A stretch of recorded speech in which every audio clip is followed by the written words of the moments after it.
তাই আমরা একটু সবাই যাই। সেই যে আমরা ঠিক করেছি যে 29 তারিখে আমাদের 6 থেকে 7:30 আমরা সকাল 10টায় বিজয়গঞ্জের মাঠে ওখানে একটা আমরা প্যান্ডেল করছি, ওখানে সভাটা কর্মী সভাটা হবে। ওটা বিধানসভা শুধু খবর বিধানসভা করতে হবে, বিধানসভা বাড়িতে না। সেখানে প্রত্যেকটা বুথ থেকে আমরা 40 জন করে করেছি বেশি, প্রত্যেকটা বুথ থেকে এপারে 30 জন করে করেছি। আর আমাদের এপারে যে 3টি অঞ্চল আছে, রায়গঞ্জ এখান থেকে 2000 লোক দিতে হবে, আর অন্যান্য অঞ্চলে 1000 করে লোক দিতে হবে। যেমন ধরো আমাদের নারায়ণপুর তখন 26টা বুথ যদি হয়, এবারে যদি 40 জন করে যদি হয় তো 1000 জন করেই হয়ে যাবে। একটা বুথ থেকে 40 জন বের করা একটা আমাদের কোনো বিষয়। এইটা আমি সকলকে অনুরোধ করছি। পাশাপাশি আমাদের পাশেই জাউলগাছি আছে, এখন লাগোয়া জাউলগাছিও আমাদের লোক দেবে, সেই ধরনের প্রস্তুতি আপনাদের নিতে হবে। এবং ওখান থেকে আমরা আশা করছি প্রায় 6000 কর্মী ওখান থেকে আইতে আমরা প্রত্যেকটা বুথ থেকে 30 জন করেছি, বিশেষ করে চালতা মিডিয়াকে বেশি আগ্রহ রাখা। এটাই মোটামুটি আমরা চিন্তা করেছি। সকাল 10টা সবার মাথা রাখতে হবে। রবিবার দিন আমরা ছুটির দিনে করেছি, 11:30টার মধ্যে আমরা মিটিং শেষ করে দেবো। 12টা 12:30টার মধ্যে বাড়িতে আমি আশা করি যতটা আপনারা দেরি করবেন সবাই চলে আসবে। দ্বিতীয় বিষয় যেটা হলো, আজকের এই যে দুজনা এই যে একটা বাঁধন উপায় নিয়ে বাঁধানি হচ্ছে, বড় বড় কথা হচ্ছে, আমরা আজকের খবর বলি, ক্যানিং বলি, আমরা সবাই দেখতে পাবো। আজকে যারা এদের কাজ এবং দলটাকে বিভ্রান্ত করা কিছু পুজোর কিছু আওয়াজ ফেসবুকে হোয়াটসঅ্যাপে ছড়িয়ে দেওয়ার একটাই কারণ যে তৃণমূল কংগ্রেস যাতে ভবন বিধানসভায় ক্ষতিগ্রস্ত হয়, এটাই হচ্ছে মূলত তাদের। এই মানসিকতা নিয়ে কিন্তু তারা এখানে নোংরামি করছে। কারণ আমাদের এই জেলাতে একটা বিষয় মাথা রাখতে হবে, এই জেলাতে 4টে লোকসভা সিটের যে ব্যবধানে আমরা জিতেছি, আজকে অভিষেক বন্দ্যোপাধ্যায় আমাদের নেতা সম্পর্ক দলের, আজকে জয়নগরের প্রতিমা মন্ডল 4,57,000 ভোট, আজকে যাদবপুরে সাইনিপুরে 2,57,000 ভোট, আজকের মথুরাপুরে 2,03,000 ভোট। এত ভালো রেজাল্ট আমাদের, এবং 31টা ভোটের নিরিখে 31টা বিধানসভায় আমরা প্রায় প্রত্যেকটা বিধানসভায় সবচেয়ে কম এগিয়ে আছি 25,000, আর বেশি এগিয়ে আছি প্রায় 1,70,000 পর্যন্ত। মানে এই জেলাতে একটা সিট এদিক ওদিক হওয়ার কোনো জায়গা নেই। আর সেই জেলায় একটা গুজব রটিয়ে দিয়ে বা ভোর বিধানসভাটা গুজব রটিয়ে দিয়ে বিরোধীদের হাতকে যারা শক্তিশালী করতে চাইছে, এরা প্রকৃত দরকার। আমি সেই কারণে সকলকে অনুরোধ করবো যে আমি নিশ্চিতভাবে মনে করি যে ভোর বিধানসভায় আপনারা যারা তৃণমূল কংগ্রেসের নেতারা আছেন, আপনাদের যে দক্ষতার পরিচয় দিয়েছেন এটা শুধু আমি মুখে বলে আপনাদের এবং বিশেষ করে যে প্ল্যানগঞ্জ, আমি একটু অবাক করে গিয়ে এত কঠিন পরিস্থিতিতে বাংলার ভাবতে অবাক লাগে। নারায়ণপুর কোনোদিন ভাবিনি 2000 উপরে যাবে, সেখানে 6,000 মধ্যে জাউলগাছি ফুলবাড়ির মতো জায়গা থেকে আতুর ঘর আইসে, সেটারও প্রায় 5-6,000 মধ্যে। অনেক বেটার রেজাল্ট আপনার 25,000 ভোট এখান থেকে আমরা পেয়েছি। যে 27,000 ভোট আমরা লিখ পেয়েছেন তার মধ্যে 25,000 হচ্ছে এই লিখ, আর বাকি সেই জন্য আমি সকলকে অনুরোধ করবো যে 3টে অঞ্চল হচ্ছে আমাদের মেরুদণ্ড। অভিষেক বন্দ্যোপাধ্যায় প্রতিদিন বলছিলেন সরকার আমাদের মানে ডিপ্রেশন কি আছে, আমি বললাম দাদা আমাদের 9টা অঞ্চল আছে, যতই চেষ্টা করতে পারা এই 9টা অঞ্চলে জেতার ক্ষমতা নেই। আর তার মধ্যে 3টে অঞ্চল হচ্ছে জাউলগাছি, প্ল্যানগঞ্জ, নারায়ণপুর, যেটা ভাঙনের 1 নম্বর অঞ্চলে পড়ে। ওখানে 10টা অঞ্চল যদি মাথা করে এই 3টে অঞ্চল থেকে তৃণমূল কংগ্রেস এই 3টে অঞ্চলে কত লিড হয়েছে, কি হয়েছে, আমাদের কর্মীরা কিভাবে কাজ করেছে, এবং বিশেষ করে এই 2 গাদ্দার তারা যে গাদ্দারি করেছিল 2021 সালে, সেই বিষয়টা আমরা খুব ভালোভাবে বলার চেষ্টা করেছি। একদম পরিষ্কার যেটা বলার দরকার আমরা সেটা বলেছি। তাই এইসব কি বলছে কি না বলছে 26 সালকে মাথায় রেখে আপনারা এগোন।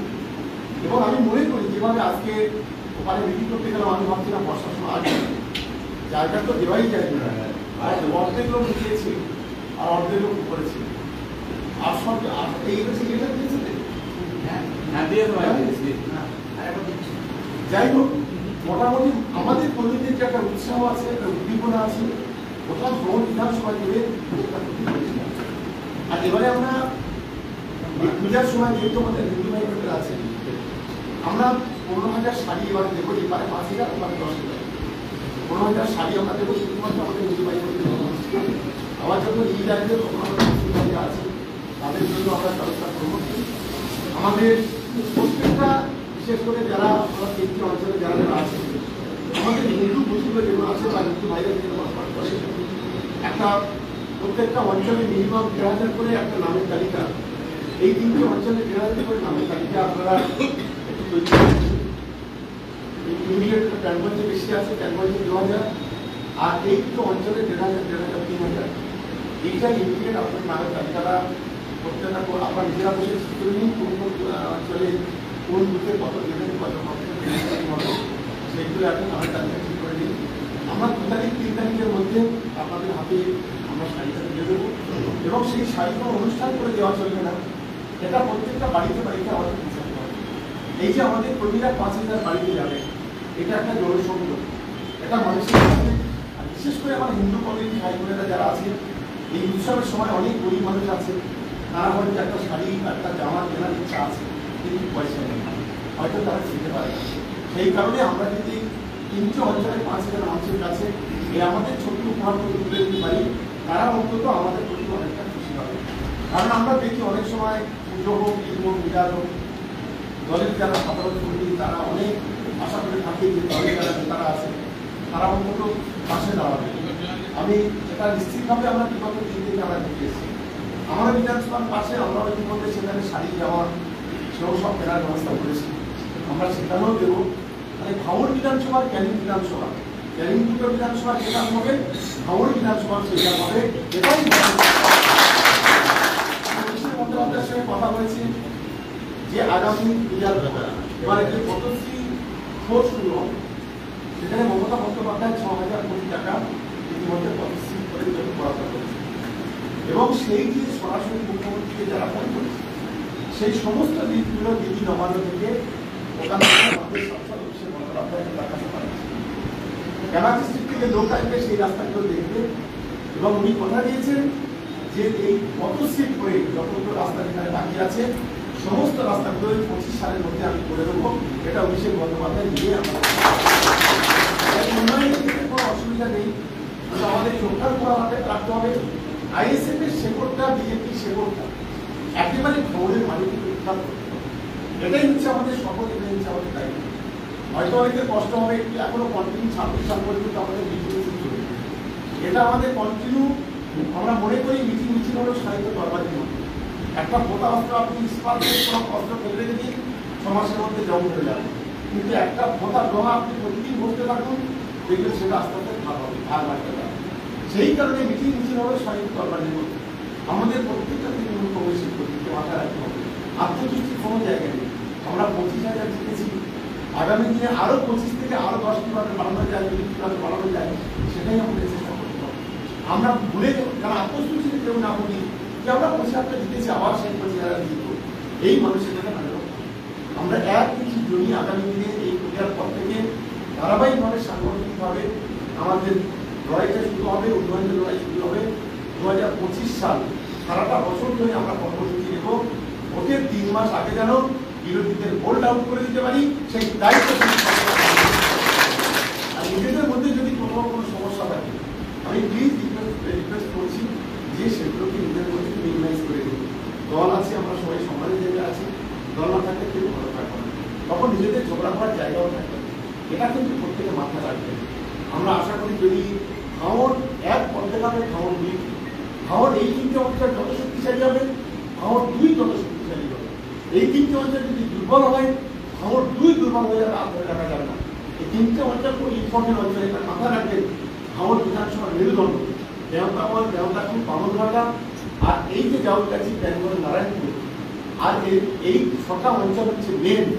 এরপরে দ্বিতীয় যে আছে বোগাজোড়া, বোগাজোড়া, ভগবানপুর, আর তারপরে চালতাবেড়িয়া, শানপুকুর, পরিধানপুর ছেড়ে দিই। ওতে ও জিতলে জিতবো, না জিতলে না জিতবো, ওসব কোনো অঙ্ক আমরা করছি না।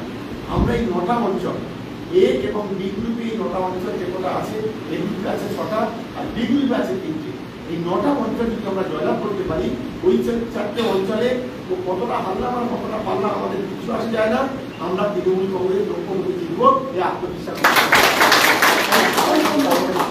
যে আগামী রবিবার এই প্রোগ্রাম যেটা আছে, কেউ ক্যাজুয়ালি দেখবেন, আমার অনুরোধ, যে বুথ পারবেন আগে থেকে বলে দিতে হবে যে আমি পারবো না, আমি এত লোক দিতে পারবো না। 40 জন 30 জন লোক যদি তাকে করতে পারে, সেই নেতার অধিকার নেই। আর সেই অঞ্চলে, একটা অঞ্চলে 1000 লোক যদি জেলা করতে পারি, 13,000 লোক করতে পারি, এত ভোটে যেখানে জিতেছি, সেই নেতাদের সেই পদে থাকা অধিকার নেই। আমি অনুরোধ করবো, প্রত্যেকটা বিষয়ে সিরিয়ালি আমাকে দেখতে হবে। কারণ রবিবার দিন মিটিং করেছে এই কারণে, লোক কাজে পাবে, কোনো জায়গায় থাকবে না, ছুটিতে থাকবে, 1 ঘন্টার মিটিং হবে, সকলে আপনারা সেইগুলো প্রস্তুতি নেবেন। এই কথা বলে সবাইকে ধন্যবাদ জানাই। দাদা বলে দিয়েছে, আমরা সব এক এবং ঐক্যবদ্ধভাবে